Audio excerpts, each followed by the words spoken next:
We bring you the latest updates from the Pna Newsroom.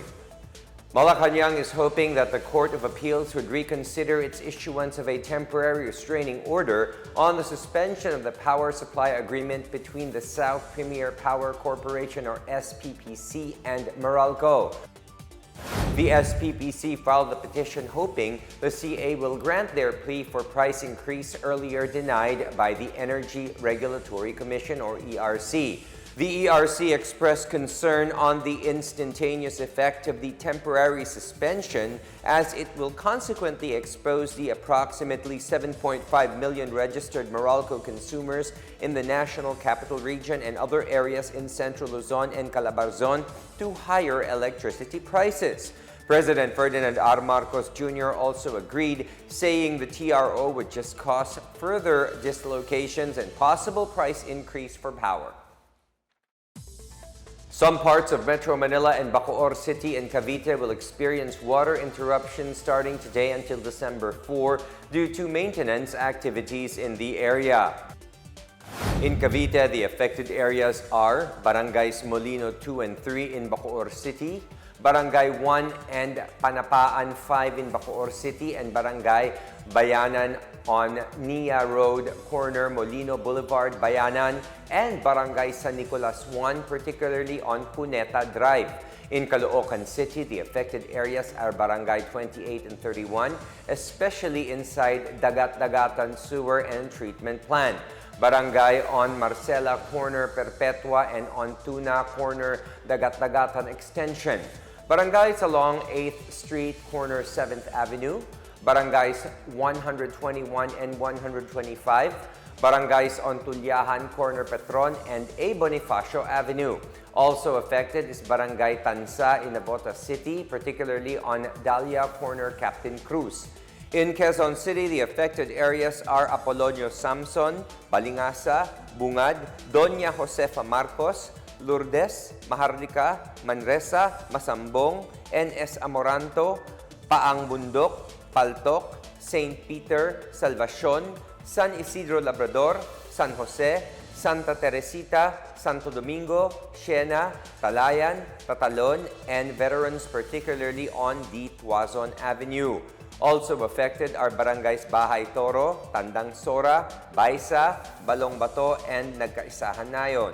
Barangays NS Amaranto, Maharlika, and Paang Bundok, and Barangay Pag-ibig, Sanayon, and San Jose.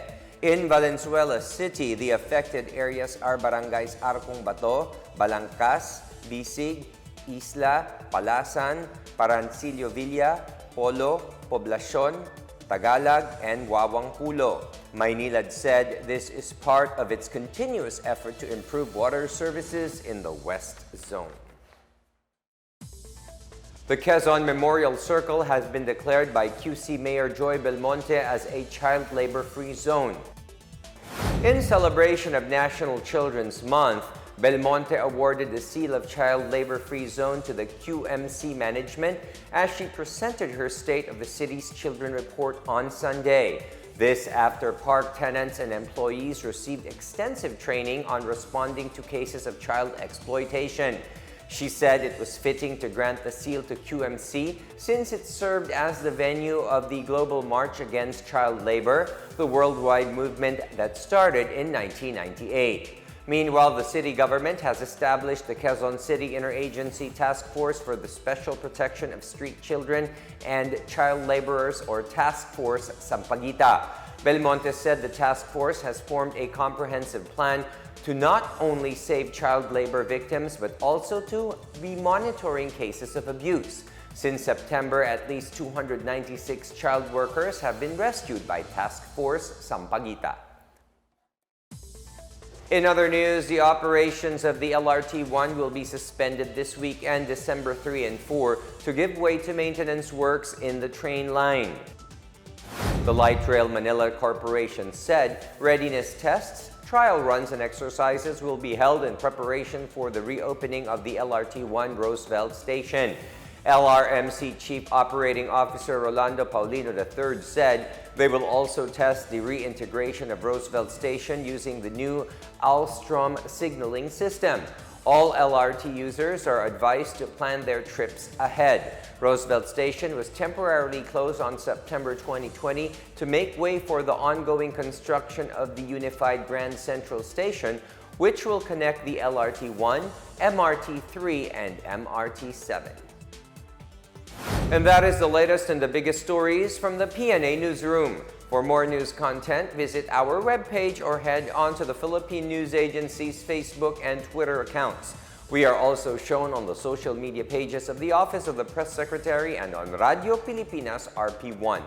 Stay tuned for more news updates. I am William Theo. We tell stories that inspire change.